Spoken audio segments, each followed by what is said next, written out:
The following Defending Our America episode is presented without commercial interruption by Sig Sauer.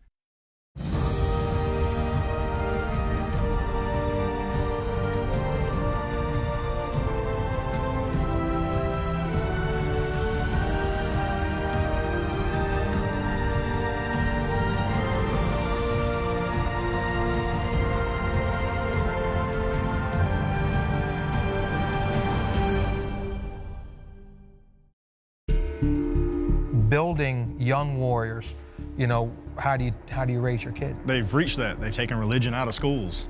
Yeah, do they actually teach character anymore? No, they don't. You can't fail a kid these days. But that's the thing. It's if you get up and pledge allegiance and model your life after these, you know, virtues.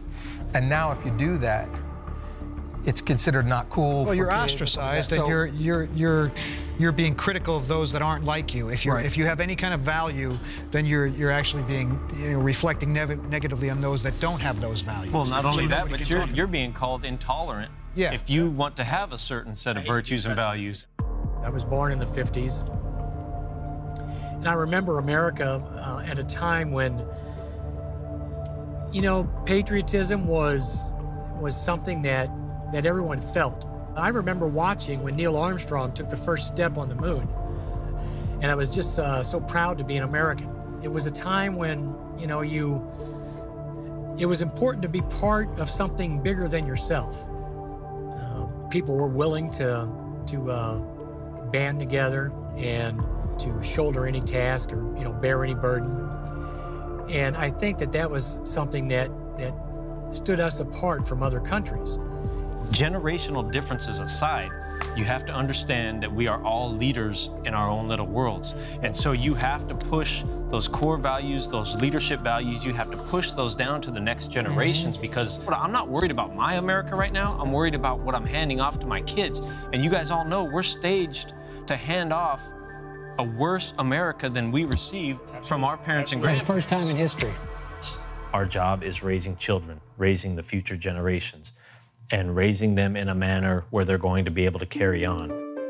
There has to be a common sense structure that's put into play that teaches our kids the right and wrong thing to do. And it has to be based off that golden rule of treat others as you would like to be treated yourself. Their world is going to change. They're going to be looking at a different picture, but the core values are still there. The values of self-reliance, honor, courage, self-sacrifice. These things are important to us because they make individuals strong. The stronger each one of those individuals is within the group, the stronger the group is. And it's teaching them life lessons as well, teaching them about work, teaching them about ethics, about integrity, and letting them have some letdowns, because guess what?